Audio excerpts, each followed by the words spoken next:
Manchester United have confirmed a £9 million deal with Burnley for Hannibal Mejbri. Scott McTominay and Manuel Ugarte set to do their medicals today. And Jadon Sancho says yes to Juventus move.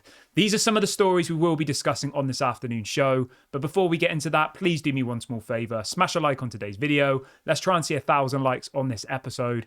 And if this is your first time watching, please do subscribe to the channel. Currently, only 50% of people who watch our videos are subscribed. So if you're one of those who isn't currently subscribed, make sure you get involved. It's completely free content and everyone is welcome. Right, let's start the show off with some confirmed news that's just come out in the last couple of minutes then. So this is in relation to Hannibal Mejbri, and he has now signed his contract as a new Burnley player. There's pictures of him holding the shirt. He's done his medical. It is a done deal.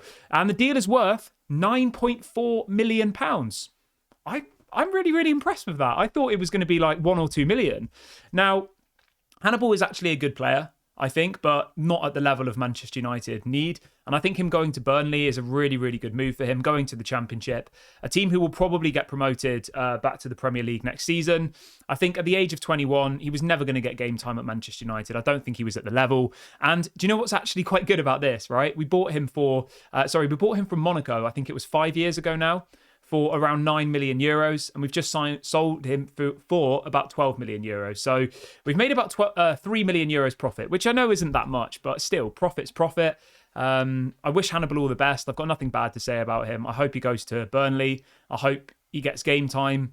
And maybe we'll see him in the Premier League next season. Maybe he'll come back to bite us. I wouldn't be surprised. I wouldn't be surprised if he goes there and does well. Apparently, there is also a sell-on clause, so Manchester United will receive some of the money if he leaves in the future. Again, I think that's fair. I think that's clever. Does he have the potential to go and move to a bigger club in the future for more money? Maybe. Maybe he goes to Burnley. Maybe he completely lights up the Championship, and maybe an Italian club or a French club come in for him for more than 9 million, and we get that deal over the line. But really, really happy about that. I wish him all the best. And then moving on to Scott McTominay. This is coming out from Fabrizio Romano. It's coming out from other people as well, that apparently Manchester United are now close to completing a deal for Scott McTominay to move to Napoli. It says that apparently Man United have now authorised for McTominay to travel to Naples today. He says the deal will be worth 30 million euros package plus 10% sell-on clause. So McTominay looks like he'll head over to Naples today. He'll do his medical. Again, I think this is great business. 30 million euros. And if you look at this, right, these two deals, we've just got 12 million euros for Hannibal Mejbri, who, let's be honest, was never going to get game time. We've just got 30 million for McTominay, who was a decent squad player, but wasn't good enough to be a first team player, in my opinion. So you've got 30 million euros for McTominay, and you've got 12 million euros for Hannibal. So 42 million euros combined across those two players.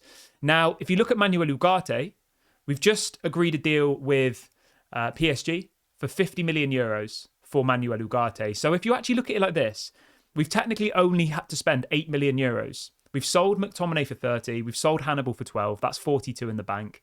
And now we've gone and agreed a deal with PSG for 50. So it's 8 million euros difference. If I told you this, that we could get rid of McTominay and get rid of Hannibal and pay 8 million euros more and we'd have Manuel Ugarte, I think you'd have all laughed at me at the beginning of the window. You'd have said, there's no way McTominay's going anywhere. You'd say that there's no way we'd get 12 million euros for Hannibal. Like, Man United don't do deals like that. And we didn't in the past. Under the Glazers, under John Woodward, John Murtaugh, Richard Arnold, Ed Woodward, we never did deals like that. Our sales were so poor. And the crazy thing is, this transfer window has been, I think, the record for the most amount of money we've generated from outgoings in the last kind of 10 or 15 years. So really, really good business here from Ineos, to move out 2 midfield players in McTominay and Hannibal, 2 players surplus to requirements, as well as obviously moving up Donny van der Beek, who although we only got 500,000 euros for, which is very insignificant, he was on 150k a week. So we saved around £7 million a season by removing Donny van der Beek. So when you look at it like that, Donny's gone, correct, tick. McTominay gone, a little bit more of a controversial one. I think he's a good squad player, but I'm happy that he's gone, and I think it's a great move for him. So tick. And then Hannibal Mejbri, I think, again, he was never going to get the opportunities. So good. 3 players gone. Manuel Ugarte coming in. Now, I'm going to be honest, I'm not still 100% satisfied. And people will say, oh, come on. But I still think we need to strengthen that midfield area. I think Ineos have done an unbelievable job this summer. Let me just say that. I think they've proved every single hater wrong. Even the haters can't be unhappy now with Ineos. Like, they've done a great job. But I would look to go and get Rabiot. He's available for free. He wants about 150k a week in wages. And there is still a strong possibility that Eriksen's going to leave in the final days of the window. Eriksen is on 150k a week. Rabiot wants 150k a week. Eriksen's 32. Rabiot is 29. You sign Rabiot, you give him a 2 or 3 year contract. For me, it's a no-brainer. There is not really any counter argument to it. People will say, oh, let's go and get this person, let's get that person. But the reality of the matter is, Man United aren't going to go and spend 50 million on another midfielder now. They've just spent 50 million on Manuel Ugarte, and Rabiot presents an opportunity on the market to get someone for free, and then allows you to move on Christian Eriksen. And apparently Manchester United are asking for around £5 million for Christian Eriksen. Anderlecht are interested, Ajax are interested. And the thing we have to remind ourselves is that Christian Eriksen joined from Brentford 2 seasons ago for nothing. There was no transfer fee. So if we sell him for 5 million, that'll be 100% profit. So when you look at it like that, you sell Eriksen for 5 million, you remove his 150 grand a week wages, and you make 5 million straight profit. You then go and sign Rabiot for free, who's 3 years younger, more mobile, more available and fit to play in the Premier League at his age versus Eriksen, on the same wages, and you're £5 million better. Now, obviously, you have to give Rabiot some sort of signing on fee. That's the bit which I think is the kind of the tipping point of the deal. It's how much money does he want as the signing on fee. But if it was, say, 5 million, the money we get for Eriksen, then I think it makes sense. But I want you to let me know in the comment section, should Manchester United now push on to sign Christian Eriksen? Obviously, I love Mainu. I think Toby Collier has a big future ahead of him, but I do worry about our midfield, even with Manuel Ugarte, because we're one injury away from, I don't know, realistically now, we're one injury away from Eriksen being our starting midfielder. And I just think that takes our midfield from here down to here.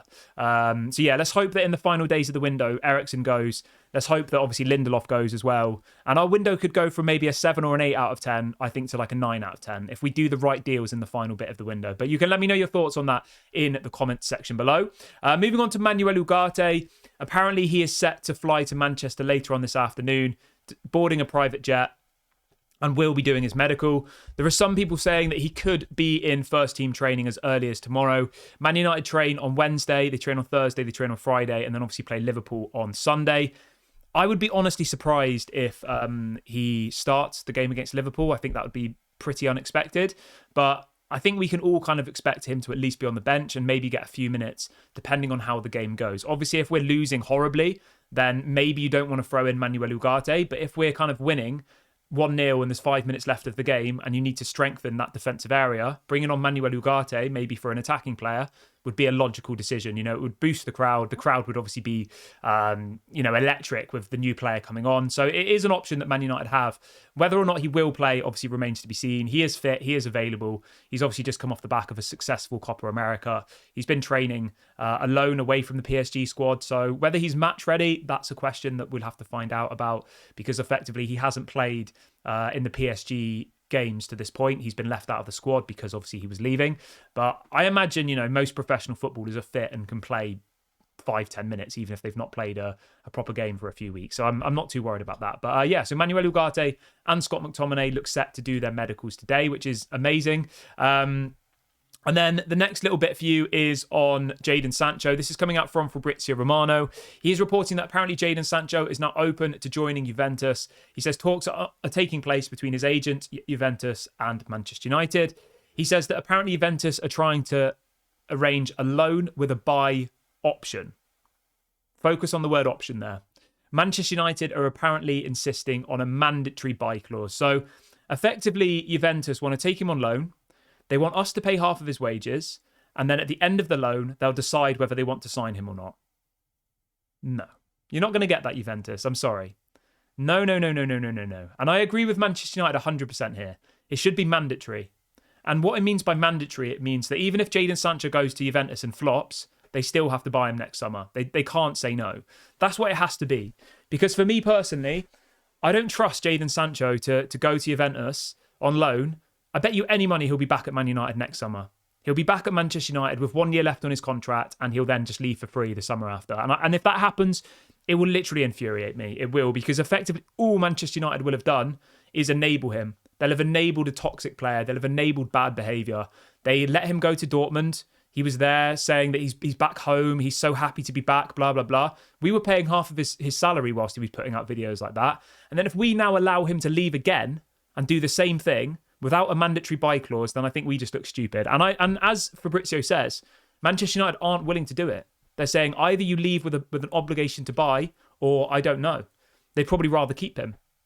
They'd force him to be back part of the team, which I would actually agree with, because it only makes us weaker if we let him go and then can't bring in a replacement. So, yeah, we'll wait and see. And then Damasio is reporting as well that apparently Sancho is likely to be Federico Chiesa's replacement. Obviously, Liverpool are apparently in talks with Juventus over a deal for Chiesa.